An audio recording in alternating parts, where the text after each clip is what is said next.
1970년 겨울 종로 5가 버스 정류장. 만원 버스 뒷문이 열리자 승객들이 동시에 몸을 뒤로 젖혔습니다. 빗속에서 한 여자가 올라탔기 때문이었습니다. 머리끝에서 고무신 끝까지 흠뻑 젖은 채 생선 함지를 머리에 인 그 여자의 옷에서 버스 안 공기가 한순간에 비린내로 뒤집혔습니다. 그때 나는 16이었습니다. 창가 자리에 앉아있던 나는 그 여자가 내 엄마라는 것을 알면서도 모르는 척 창밖으로 고개를 돌렸습니다. 불과 한 달 전만 해도 나는 엄마 손을 잡고 그 정류장 앞 국밥집에서 사골 국물을 나눠 마셨습니다.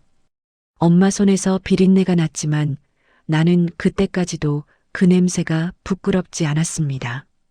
새 교복을 입고 처음 파마를 했던 날이었습니다.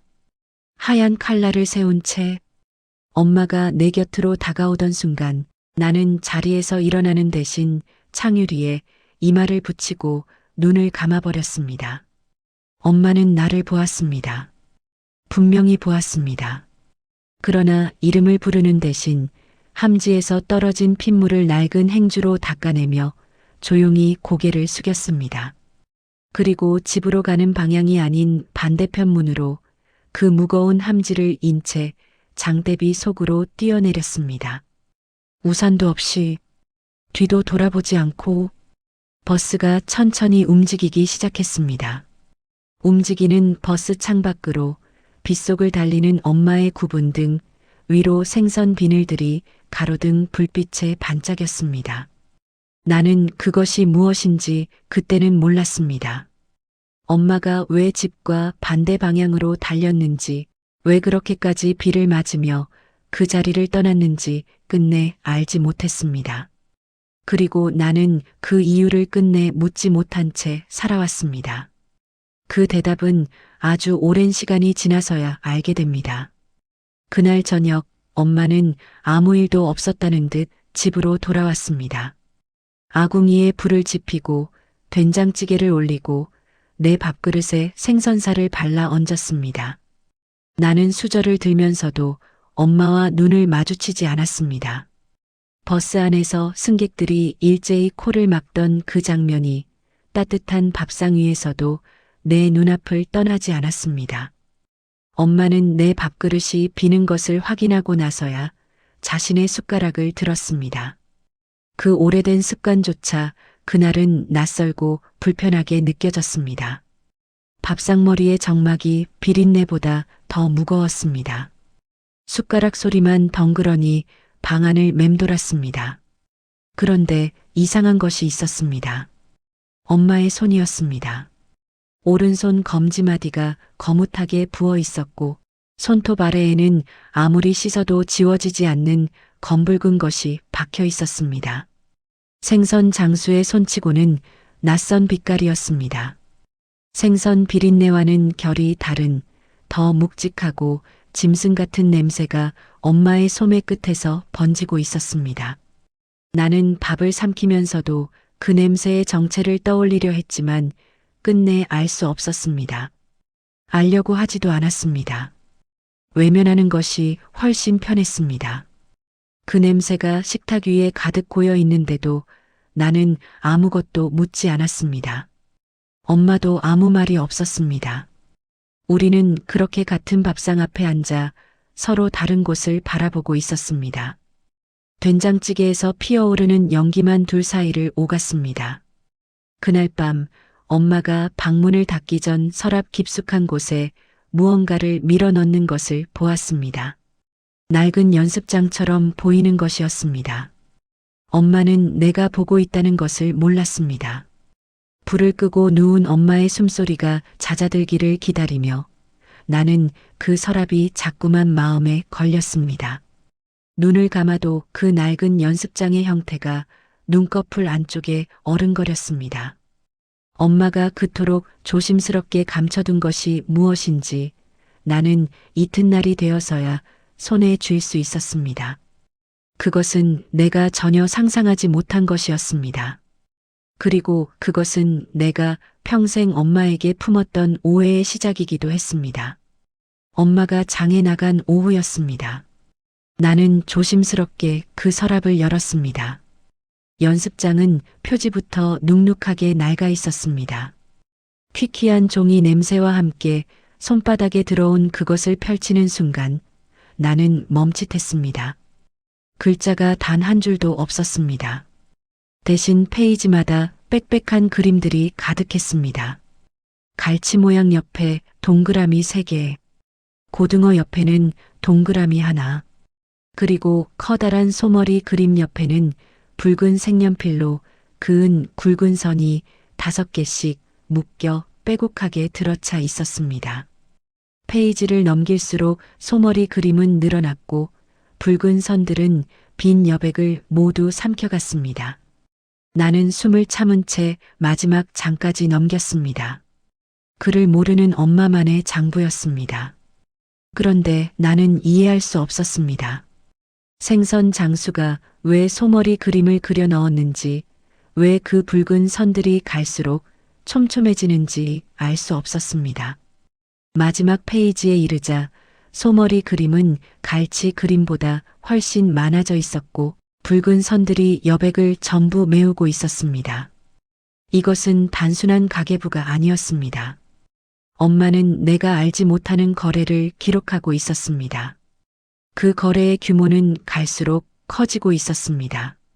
나는 연습장을 덮지도 못한 채 멍하니 앉아 있었습니다. 손이 떨렸습니다. 어딘가 잘못되어 있다는 느낌이 온몸을 타고 흘렀습니다. 그 느낌이 무엇인지 나는 그때 알지 못했습니다. 알 수 없는 두려움이 방 안을 가득 채웠습니다. 그때 방문이 열렸습니다. 엄마였습니다. 사색이 된 얼굴로 내 손에서 연습장을 낚아챘습니다.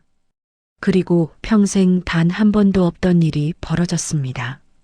엄마의 거친 손바닥이 내 뺨을 때린 것이었습니다. 얼얼함보다 먼저 온 것은 당혹감이었습니다. 엄마는 아무 말도 하지 않았습니다.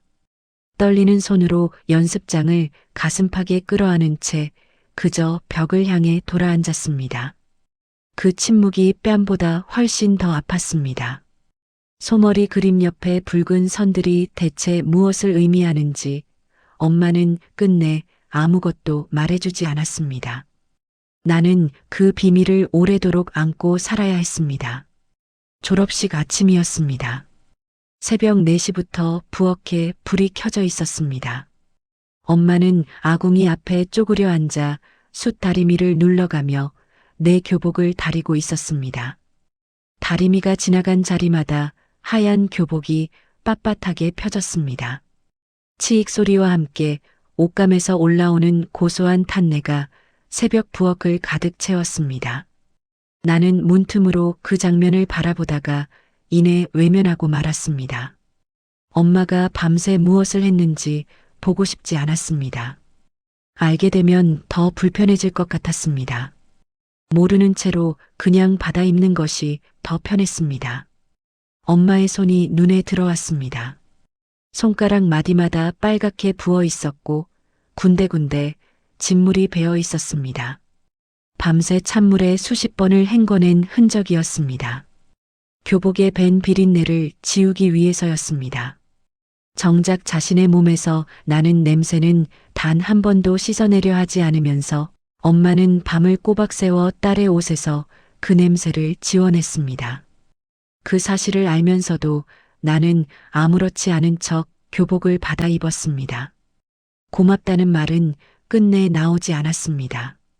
부끄럽다는 감정이 그보다 훨씬 앞섰습니다. 나는 그것이 부끄러운 일인 줄도 그때는 알지 못했습니다. 16의 나는 그만큼 어리석었습니다. 학교 정문 앞에서 친구들과 사진을 찍는 동안 나는 멀리 전봇대 뒤에 서 있는 사람을 보았습니다. 생선 비늘이 덕지덕지 붙은 앞치마를 두른 채 손을 앞치마에 연신 닦아내며 이쪽을 바라보는 엄마였습니다. 나는 못 본 척 고개를 돌렸습니다. 친구들에게 들킬까봐 겁이 났습니다. 졸업식이 끝나고 집에 돌아오는 내내 전봇대 뒤 엄마의 얼굴이 어땠는지 끝내 떠올리지 않으려 했습니다. 눈물을 흘리고 있었는지 웃고 있었는지조차 나는 알지 못했습니다. 그 얼굴을 외면한 채로 나는 그날 하루를 닫았습니다.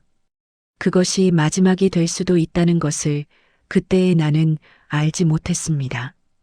엄마는 끝내 내게 아무것도 묻지 않았습니다. 나 역시 아무것도 말하지 않았습니다. 엄마는 왜 자신의 냄새만큼은 끝내 씻어내지 않았던 것이었을까요? 그의 겨울이 깊어질수록 엄마의 귀가 시간은 점점 늦어졌습니다. 시장에서 장사가 끝나는 시간은 해질 무렵이었습니다. 그런데 엄마는 어둠이 완전히 내린 뒤에도 돌아오지 않았습니다.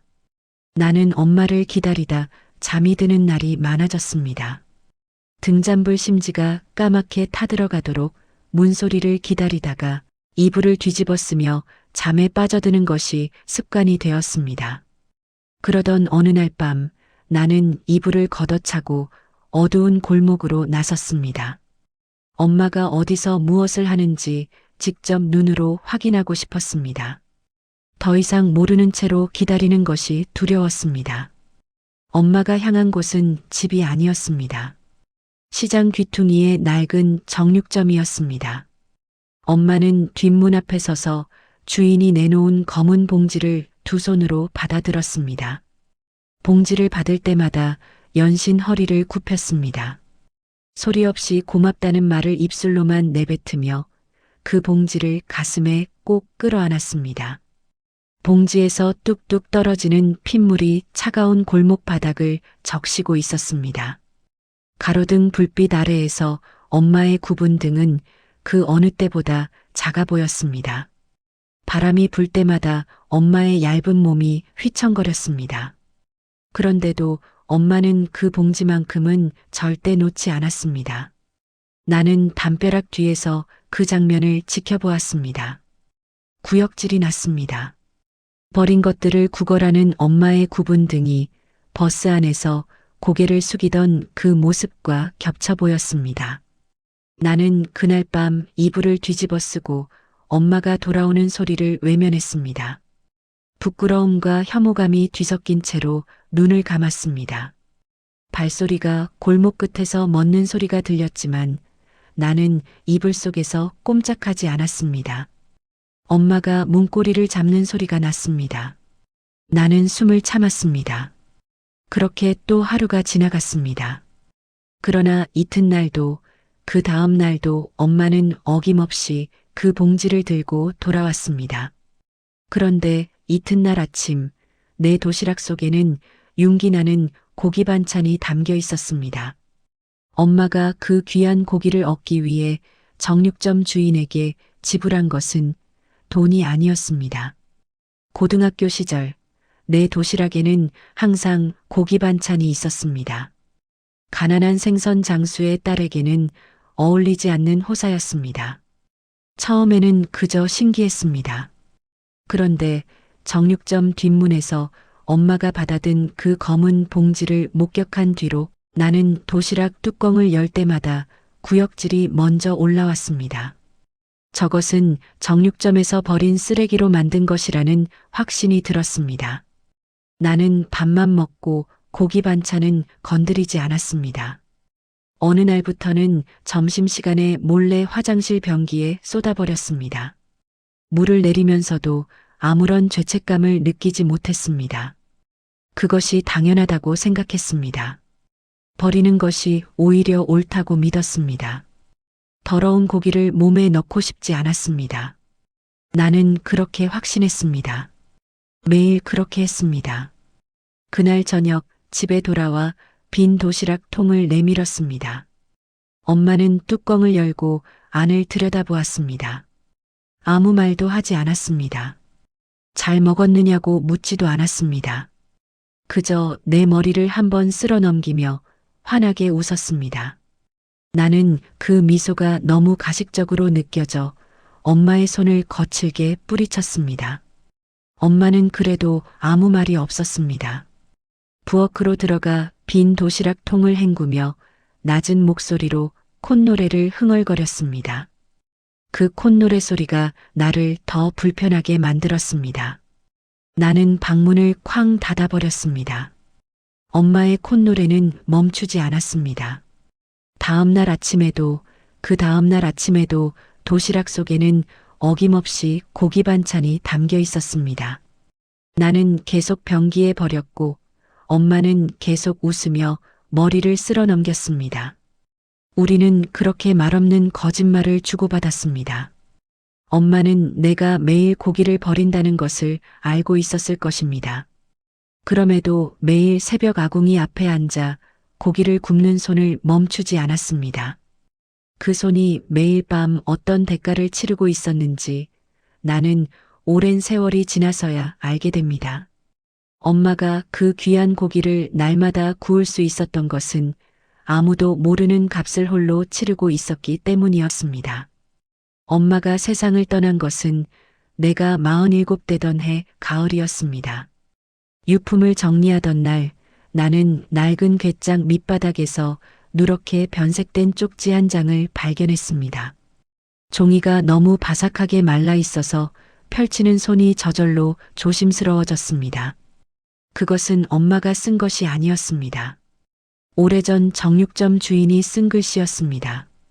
나는 그 쪽지를 읽다가 손을 멈추었습니다. 무릎이 꺾이는 것 같았습니다. 방 안의 공기가 한순간에 달라지는 것이 느껴졌습니다. 오래된 나프탈렌 냄새가 갑자기 낯설게 코를 찔렀습니다. 엄마가 매일 저녁 정육점 문 앞에 두고 간 것은 버려달라는 쓰레기가 아니었습니다. 시장 바닥에서 하루 종일 팔다 남은 생선, 부산물, 내장과 대가리와 지느러미를 손질해서 가져다 준 것이었습니다. 정육점 주인은 그것을 개 사료로 썼습니다. 그리고 엄마에게는 살코기 한 근을 내주었습니다. 그것이 매일 내 도시락 속에 담기던 고기 반찬의 정체였습니다. 엄마는 자신의 손이 생선 가시에 찔려 골마 터지는 동안에도 그 일을 멈추지 않았습니다. 딸이 도시락을 버리는 것을 알면서도 단 하루도 멈추지 않았습니다. 쪽지 속의 글씨가 눈앞에서 흔들렸습니다. 나는 쪽지를 가슴에 꼭 쥔 채 한참을 움직이지 못했습니다. 변기에 쏟아버리던 그 고기 반찬이, 엄마의 짓무른 손마디가 매일 밤 손질한 내장의 값이었습니다.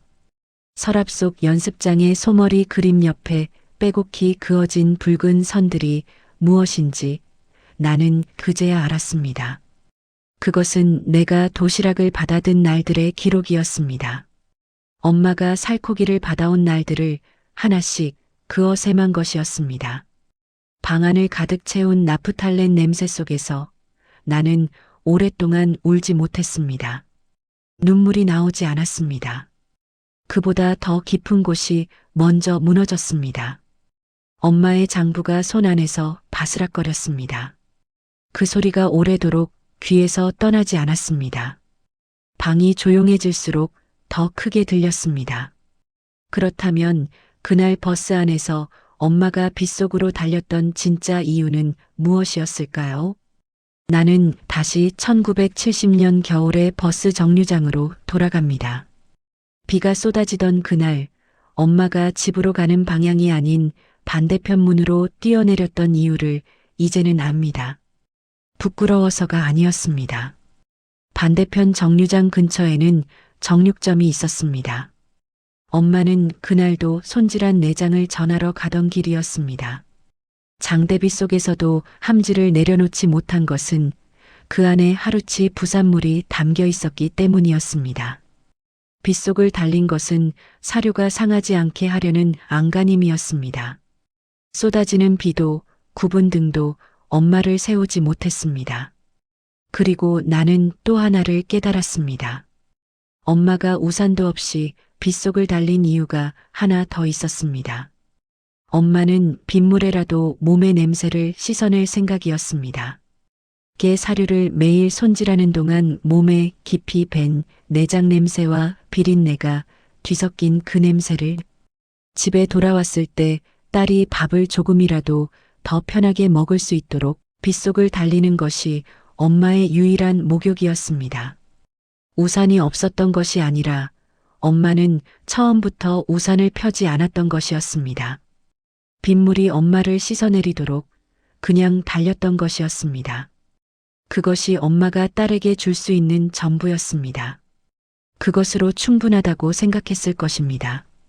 버스 유리창에 흐르던 빗물 너머로 멀어지던 엄마의 굽은 등이 이제는 다르게 보입니다.